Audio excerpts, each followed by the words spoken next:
across Texas. The issue is...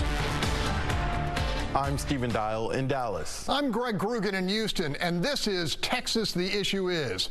Our colleague Rudy Koski is off this week. We are about a month away from the May runoff, and Governor Greg Abbott has been crisscrossing the state campaigning for his pro-school choice candidates. Now, I sat down with the governor and asked him if any public school funding will be included next year as he tries to once again push through what he calls education savings accounts. Are you confident that you'll have the numbers to pass education savings accounts in 25? I'm very confident. After March the 5th, we had 74 ironclad votes. You need 76 to get a bill passed. In these runoffs, we're going to win far more than just 2 races of candidates who support school choice. And so I feel certain school choice is going to pass this next session. As the school year wraps up, you got some public school officials, some who are Republicans, who aren't too happy with you.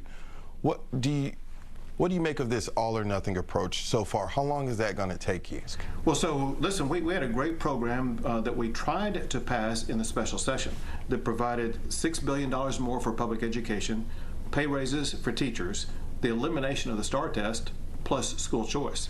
And all the teacher union folks and the administrators said, we don't want your money, because they wanted to maintain their monopoly.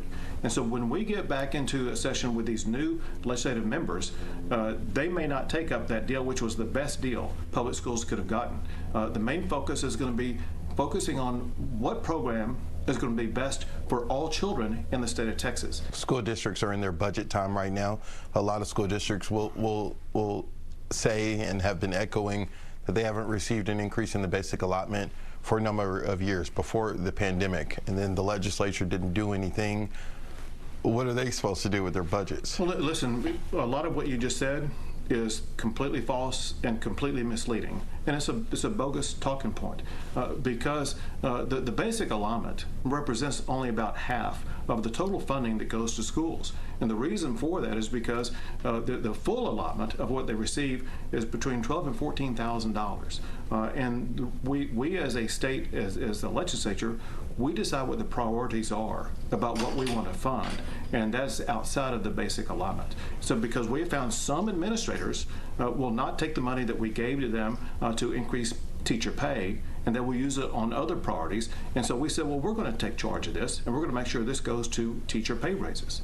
Representative James Tallarico is a former teacher. He says the basic allotment concern is not a bogus claim. Nothing false about it. It's just math. The last time we increased the basic allotment for our schools was 2019. I know because I was there. I was one of the authors of that bill, and they haven't gotten an increase since then. And if the governor is saying otherwise, he's lying. Are you fearful that there won't be any public school funding in 25?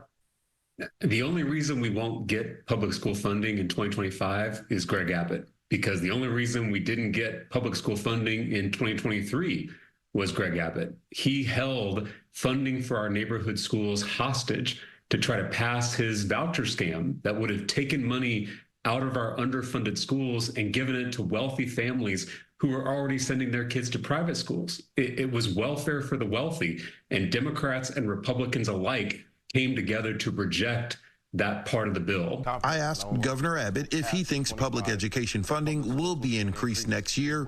This was his response. I'm confident about 3 things. 1 is school choice is going to pass. 2, we will do more to fund public schools, to increase pay for teachers, to make sure that teachers, like here in Dallas, are on a pathway to a 6-figure salary. But we will also make sure that reforms are in place to ensure that we are focusing on providing every child in the state with the best education, to make sure Texas kids are the best educated in the United States. All right, the governor said a lot there. My one word is unwavering. Greg, what about you? My word is tenacious. All right, we'll have a lot more to discuss when you join us after this break.